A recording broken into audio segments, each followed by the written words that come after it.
J'étais au salon quand j'ai reçu l'appel de la grande sœur, la sœur de Kyonya.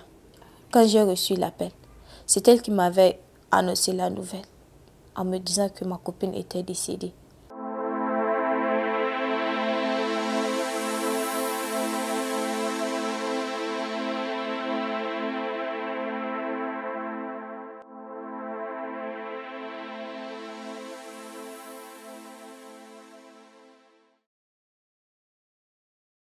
Tu viens ici, je serai tout à toi.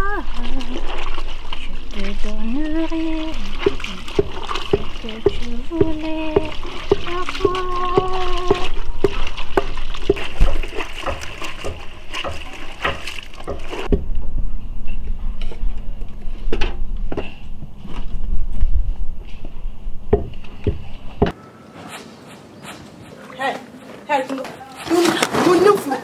Tun min zakadun botun gudu ga goni ga zlezi gundi tunu fatai sai ne sai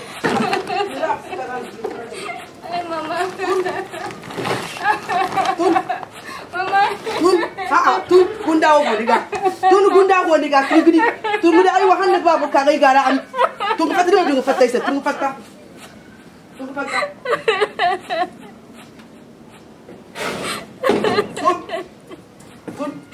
gidi message on ya message on ya guna turga fatta turga fatta ne ai wa hanni babu ka gai gara ne no jinga fatta sai turga fatta ne sai fatta ne samu fatta hey yar ngani mo gunda goni ga wala ai na gunda goni ga wala ai yam sai fatta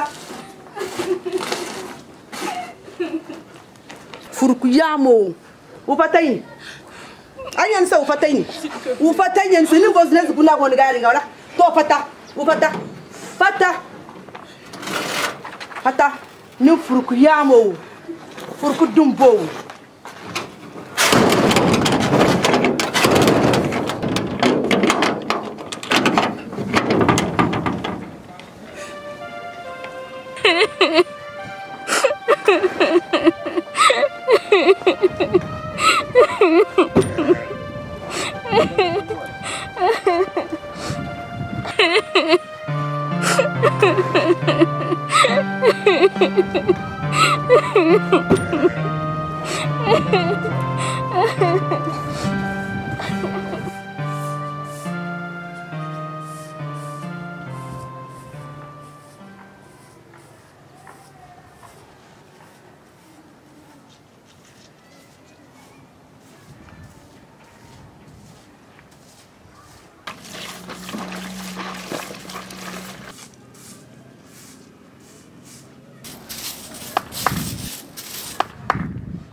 Qu'est-ce que tu veux, papa? D'où viens-tu? Si tu ne plais pas, tu commences à m'inquiéter. Tu sais que ma mère est là. C'est ma mère. Elle l'a mise à la porte parce que son papa même, il est dur. Il est difficile. Leur papa, il est tellement méchant. Il va dire que la mère et la fille sont tous complices. Donc le mieux pour elle, elle a jugé utile de chasser la fille avant qu'il ne soit trop tard pour elle.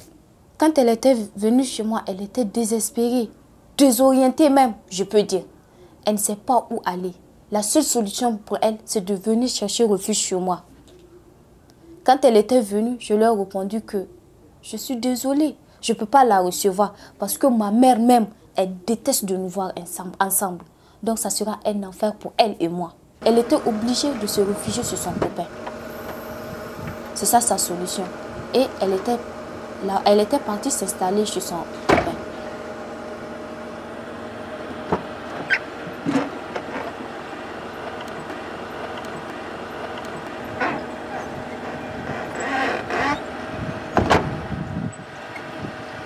Ah ouais, je t'aime.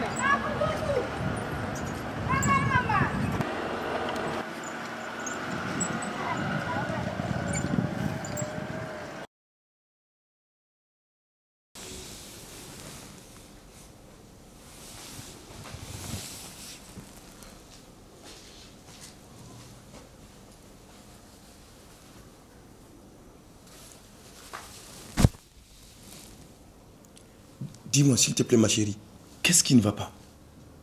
Tu ne peux pas changer ton allure? Ça fait 2 semaines et tu es toujours dans cette situation dépressive. Je fais tout pour te rendre heureuse. Mais même sourire, tu n'arrives pas à sourire. Dis-moi, c'est quoi le problème? C'est cette mélancotreuse de grossesse. Quoi? Tu es malade ou quoi?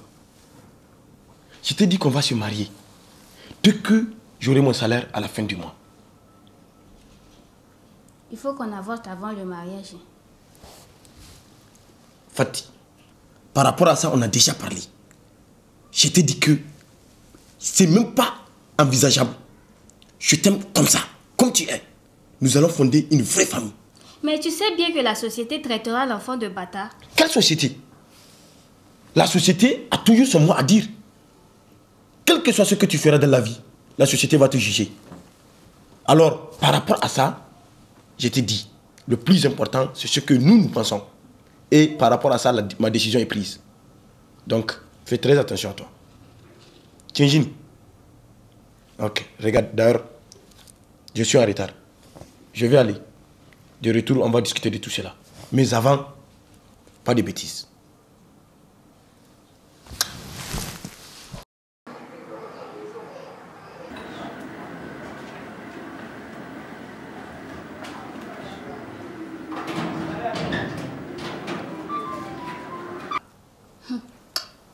La société n'a qu'à penser ce qu'elle pense, comme s'il ne connaît pas la société.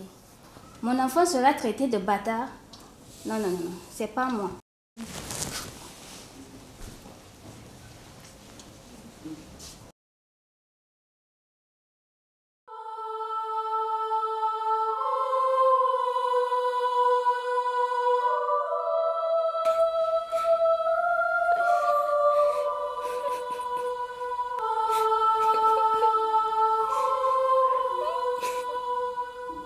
Elle a fait l'avortement parce que la société est dure. Les parents sont durs. Et nous, les filles même, les garçons aussi, on est durs. La dureté parce que tout le monde va essayer de critiquer son enfant d'un bâtard. Et elle ne peut pas accepter ça.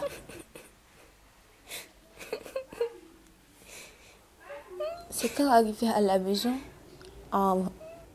venant prendre son téléphone, qu'elle a trouvé sa copine à terre, dans le salon. Elle était toute pâle, évanouie. Il avait pris en criant, en disant qu'il a besoin d'aide. Et il a pris finalement lui seul, dans la voiture. Il tournait en la regardant, en pensant qu'elle était vivante, qu'elle avait au moins l'esprit envers lui.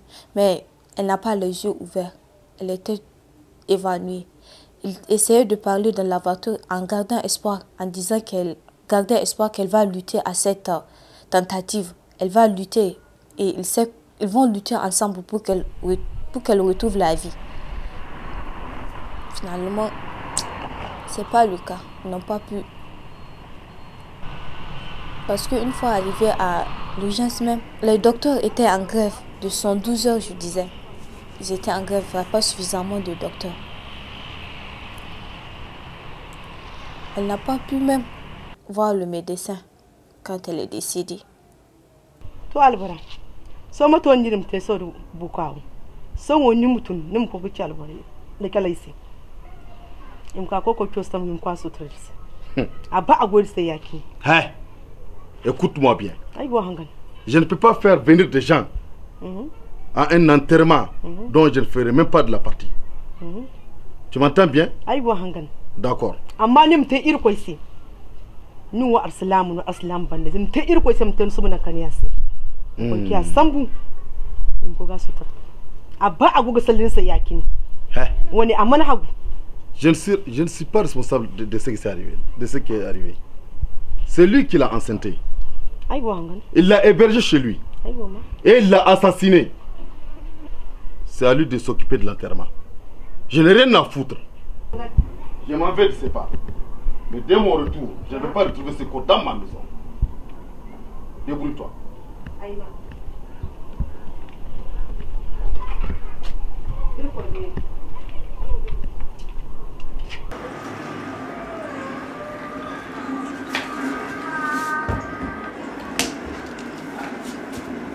Allô? Oui, grande soeur, ça va? Quoi? Attends.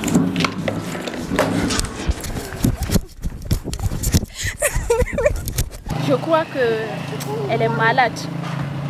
Eh, ça ne va pas. Apparemment même elle est folle. Hein. Vrai. Là, je peux pas me passer de regard. Comment c'est vrai?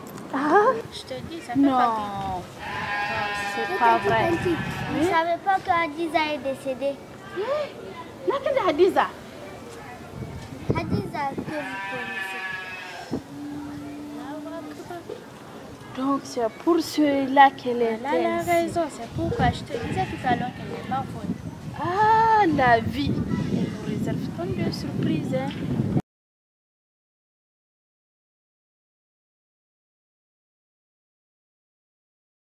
Hadiza ai ni yafa asin nan kul kai man ko gini ke ki Hadiza ai man dini ai man ma bakkan ne sai ga dinin mu ni go amma Hadiza ko mun sigir ko mun yafa ko mun nonan ka ni hannu